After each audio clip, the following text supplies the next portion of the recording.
Je m'appelle Blandine Elzasser. Je suis au RSA depuis quelques temps. J'élève ma fille toute seule. Quand on a des enfants, enfin un enfant et puis qu'il faut se déplacer, oui, la voiture elle est très importante dans notre quotidien à nous.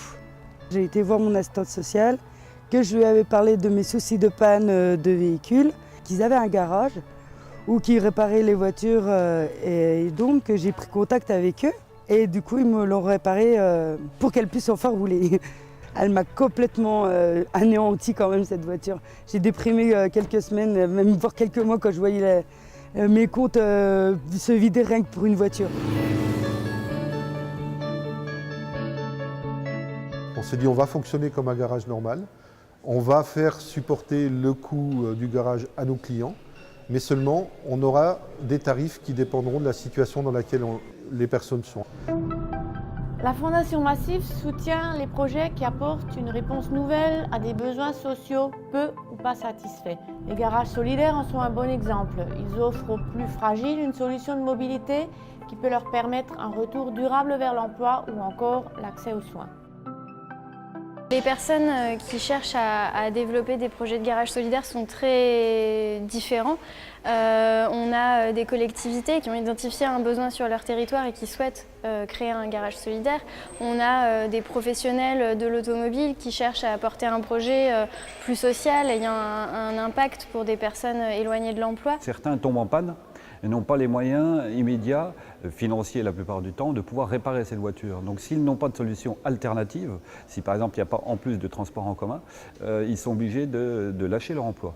Donc notre but, il est là, et ça permet aussi de permettre aux gens de pouvoir accéder à un emploi, éventuellement par un principe de location, dans un premier temps, et après 2 ou 3 mois de travail, par le biais en plus d'un crédit solidaire, de pouvoir acquérir leur propre voiture et de devenir par là autonome. Il existe de très nombreux modèles de garage. Tout dépend en fait du besoin qu'il y a sur le territoire. Ensuite, ils sont tous confrontés globalement aux mêmes problématiques qui est comment je crée mon garage, comment je constitue un modèle qui puisse rouler et fonctionner sur le long terme. On a retenu 3 actions potentielles: la réparation, la vente de voitures à bas prix, donc inférieures à 3 000 € quoi qu'il arrive, et la location de voitures. Le garage solidaire de la route secours ne sera pas ouvert à tout public, mais sera ouvert aux personnes dont les revenus sont sous le seuil de pauvreté et quotient familial inférieur à 750 €. Par contre, nous, on a un modèle qui est un peu différent, c'est-à-dire qu'on s'est concentré sur le fait d'être professionnel et d'être considéré comme un garage professionnel. Donc nous, on offre 3 services. On offre un service de réparation qui est 40% moins cher qu'un garage traditionnel. Ensuite, on fait de la location de véhicules à 6 € par jour. Ces véhicules-là sont loués que pour l'accès à l'emploi. Et ensuite, on vend des véhicules entre 1 500 et 3 000 €. L'association qui gère le garage, qui est une association loi 1901 à un but non lucratif, est reconnue d'intérêt général. C'est-à-dire que nous avons le droit de faire des reçus fiscaux aux gens quand on a des donations qui donnent droit à une réduction d'impôt. N'importe quel garage qui s'implante dérange, parce que c'est forcément un concurrent de plus qui vient sur le territoire. Donc il va prendre une part du marché.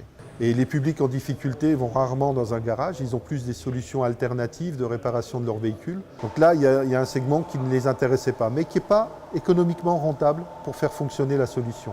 Donc quand on s'appuie sur la solidarité, on va développer l'activité économique avec des gens qui ont envie de faire plus que réparer leur voiture, qui ont envie de payer quelque chose, une prestation, un service derrière. Et c'est ce qui fait qu'ils viennent ici. La première fois que je suis venue, en fait, c'était pour accompagner ma fille qui était encore étudiante à l'époque. Elle avait acheté une petite voiture, une petite C2, et elle n'avait pas trop les moyens de faire l'entretien de la voiture. Et j'avais entendu parler de ce garage. Je lui avais dit, on va aller voir, on verra bien. En fait, ça fait déjà 3 voitures que nous emmenons ici. Donc nous sommes vraiment très contents du rapport qualité-prix et surtout de l'accueil en fait. On m'avait expliqué justement quel tarif ils pouvaient pratiquer. Dans tous les niveaux, en fait, ils expliquent pourquoi. Et je trouve que c'est bien parce qu'on a une meilleure compréhension, donc une meilleure acceptation. Le support de production du garage s'appuie sur un chantier d'insertion. On ne vous réparera jamais une voiture en 1 heure, on ne fera jamais un entretien en 1 heure. On vous mobilisera votre voiture plus d'une demi-journée parce qu'effectivement, les gens qui vont travailler dessus vont apprendre la mécanique sur la voiture et vont quand même réparer, faire la prestation. Moi, donc à la base, j'ai eu une formation mécanique et mon petit souci que j'ai eu, c'est que j'ai commencé dans une concession Et j'ai eu des petits soucis de permis, donc forcément dans une concession sans permis de conduire c'est assez compliqué. Vis-à-vis logistique et tout ça c'est pas terrible. Donc du coup le garage solidaire m'a permis de pouvoir réintégrer un atelier de mécanique. Puisqu'entre temps sans permis j'ai fait des autres petits boulots à droite à gauche, quoi. Mais ça, le garage m'a permis de me remettre le pied à l'étrier et de pouvoir refaire la mécanique comme je pratiquais avant, quoi.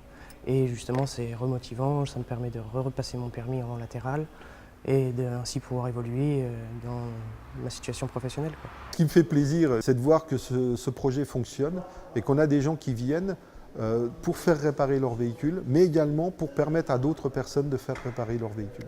Moi, je m'y retrouve dans le contact humain, dans avoir l'impression de servir à quelque chose, de vraiment aider les gens.